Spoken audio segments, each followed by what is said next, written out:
And instead, all of your emotional energy goes into trying to manage the situation itself. And that is when waiting slowly turns into stuckness. Not because you're incapable of changing, but because the timing of your life has been handed over to somebody else's choices.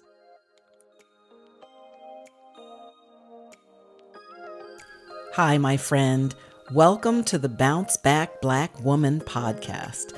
I'm Dell, and I've overcome some of the most devastating heartbreaks I could ever have imagined.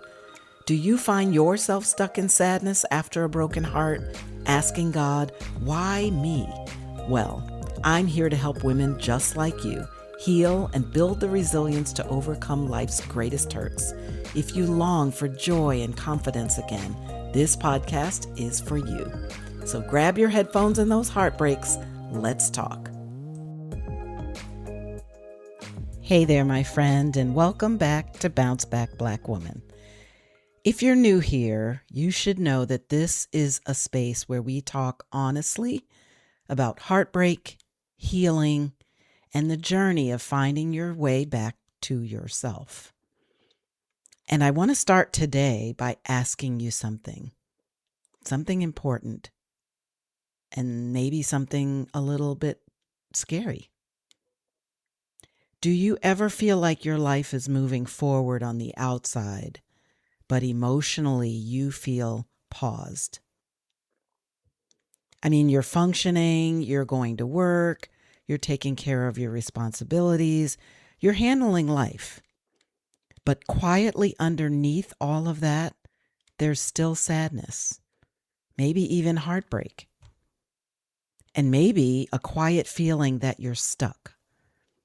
And not stuck because you don't want better for yourself and your life, but actually stuck because something in your life hasn't fully resolved yet. Today, I want to talk about one of the most common ways that happens, especially for women. And it's something that I've personally experienced at different stages of my life too.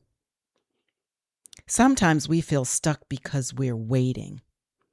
We're waiting for someone else to change, or we're waiting for someone to be honest with us, or we're waiting for someone to simply choose us, or we're waiting for a situation to miraculously get better and improve.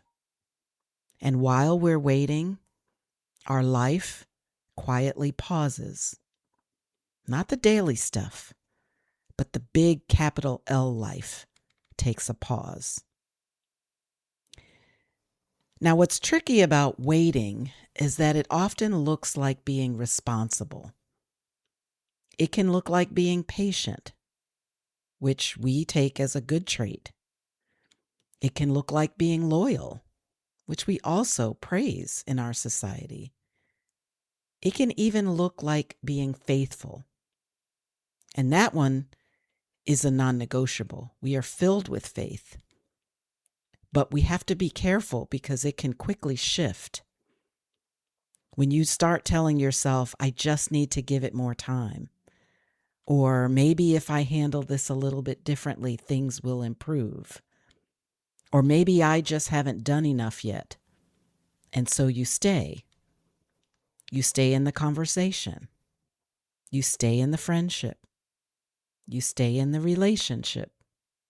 You stay in the job. Or you stay in the situation. And at first, it feels like the right thing to do, the responsible thing to do, the mature thing to do. Because women who care deeply often believe that endurance is the same thing as strength. But over time, something subtle begins to happen. You see, you stop asking yourself for what it is that you actually need. You stop asking what is actually healthy for you. And instead, all of your emotional energy goes into trying to manage the situation itself. And that is when waiting slowly turns into stuckness.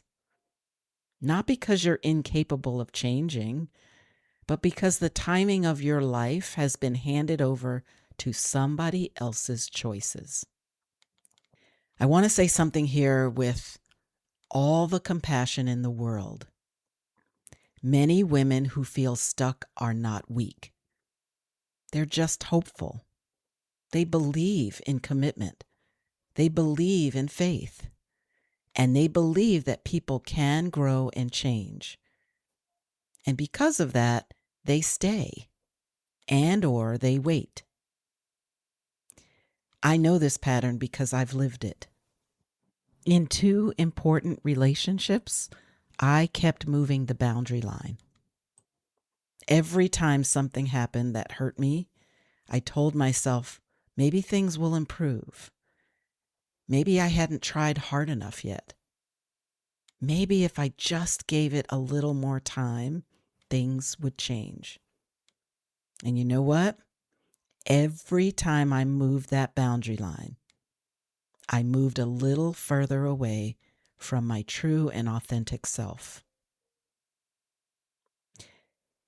Every time I did that, I told myself a story about why it made sense. Maybe this time things would be different. Maybe I hadn't communicated clearly enough about my needs and wants and dreams. Maybe if I had just tried one more time, the situation would improve. You see, my friend, I wasn't stuck because I didn't care. I was stuck because I cared so much, maybe even too much. But what I know is that hope without boundaries can quietly turn into self-abandonment. And when you abandon yourself for long enough, you start to feel emotionally trapped. And you look in the mirror and you don't recognize who you've actually become. So here's something that I've learned over the years. Waiting can look very patient on the outside. It can look like something to be praised for and admired for. But emotionally, waiting can become one of the quietest ways that we give away our agency, our free agency, which God gives to each and every one of us. Because when you are waiting for someone else to change, your life is on pause until they decide that they're ready to change. You might be waiting for honesty from someone. You might be waiting for commitment. You might be waiting for clarity. And the longer you stay in that waiting space, the more confusing it becomes. Because part of you already knows that something isn't right. But there's this other part of you that just keeps hoping. And hope says, maybe things will change. And at the same time, your intuition says, this doesn't feel healthy anymore. And when those 2 voices are competing inside of you, it creates emotional paralysis. Because you don't feel ready to leave, but you also don't feel at peace with staying. And that in-between space is where many women begin to feel deeply stuck.